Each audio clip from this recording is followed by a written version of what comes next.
देखिए, बच्चेदानी में जो भी गांठ है या अंडाशय में कोई भी गांठ है, हर गांठ कैंसर नहीं होता।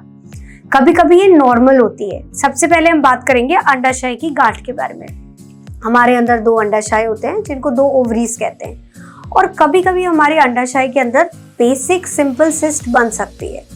जो सिंपल सिस्ट होती है, कोई लोग उसको पानी का फफोला बोलते हैं या पानी की गांठ बोलते हैं, या कई बार हेमरेजिक सिस्ट बन सकती है। और इसका साइज अगर 4 सेंटीमीटर के आसपास है या उससे कम है तो इसके लिए कोई पैनिक नहीं करना। हाँ, कई बार इसकी वजह से पेन रह सकता है, या फिर पेल्विक कंजेशन की वजह से कोई हैवी मेंस्ट्रुअल फ्लो या ये सब थोड़ी बहुत प्रॉब्लम रह सकती है, बट ये कोई कैंसर की गांठ यूजुअली नहीं होती है। इसके लिए आपको बेसिक सोनोग्राफी करानी है। अगर सोनोग्राफी के अंदर नॉर्मल सिंपल सिस्ट या हेमरेजिक सिस्ट है तो इसको सिर्फ फॉलोअप में रखना है। फॉलोअप का मतलब कुछ महीनों बाद, 1 या 2 महीने के बाद में आप ये देख सकते हैं। यूजुअली हमारी बॉडी इसको खुद ही रिजॉल्व कर देती है और ये होती रहती हैं। अगर नहीं रिजॉल्व होती और इसका साइज जो है 6 सेंटीमीटर से अबव या 7 सेंटीमीटर के अराउंड आ जाता है, तब हमें इस पे थोड़ा ज़्यादा डीपर इन्वेस्टिगेट करने होते हैं। कुछ ब्लड टेस्ट या MRI करा के हम कंफर्म करते हैं कि ये किस चीज़ की है और अकॉर्डिंगली अपन इसे ट्रीट करते हैं। अब हम बात करेंगे बेसिक बच्चेदानी के अंदर गांठ। जो बहुत सी सोनोग्राफी में आप देखोगे कि हमने अपनी मम्मी की सोनोग्राफी कराई, मैम उसके अंदर ना बच्चेदानी में गांठ बताया हुआ है। तो देखिए, हर गांठ कैंसर नहीं है।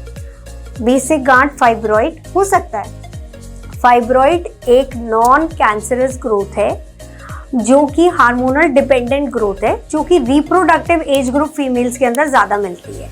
जब तक हमारी बॉडी में हार्मोन्स होते हैं, ये ग्रोथ आपको बच्चेदानी के अंदर मिलेगी। इसका नाम जो है कुछ लोग रसौली बोल देते हैं, कुछ बच्चेदानी में गांठ बोल देते हैं, और इंग्लिश में या हमारे वर्जन में इसको फाइब्रॉइड बोलते हैं।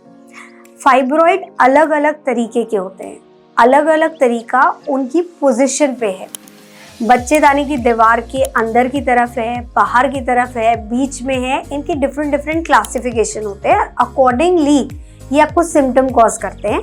हम एक बेसिक सी बात करेंगे। अगर कोई सब सिरोसल या सिरोसल फाइब्रॉइड है, उसका मतलब होता है कि बच्चेदानी की बाहर की तरफ है। तो यूजुअली अगर बहुत छोटा सा है, कुछ भी नहीं है, तो ये एसिम्प्टोमेटिक फाइब्रॉइड में कुछ नहीं करना, आपको कोई ऑपरेट वगैरह नहीं कराना है। It is very normal. हाँ, जो लोग कंसीव करने के लिए भी सोच रहे हैं और उनका सब सिरोसल फाइब्रॉइड है या सिरोसल फाइब्रॉइड है, तो भी आपको कुछ नहीं करना। ये इनफर्टिलिटी कॉज नहीं करता। मतलब ऐसा नहीं है कि इसकी वजह से बच्चे नहीं लग रहे या ये। हाँ, अगर इसकी पोजीशन सब म्यूकोसल होती है या इंट्राम्यूरल होती है, उस कंडीशन के अंदर ये कई बार सिम्टम्स कॉज कर सकते हैं। सिम्टम्स मेनली 2 ही ज़्यादा आते हैं। एक तो pain, second heavy bleeding. Heavy bleeding हो सकती है, प्रोलॉन्ग ब्लीडिंग हो सकती है, या हम कह सकते हैं माहवारी जल्दी आ रही है, ज़्यादा चल रही है, कपड़ा ज़्यादा या पैड ज़्यादा बदलना पड़ रहा है। ये सिम्टम्स जो होते हैं, इन सिम्टम्स आने पे आपको डॉक्टर से मिलना है।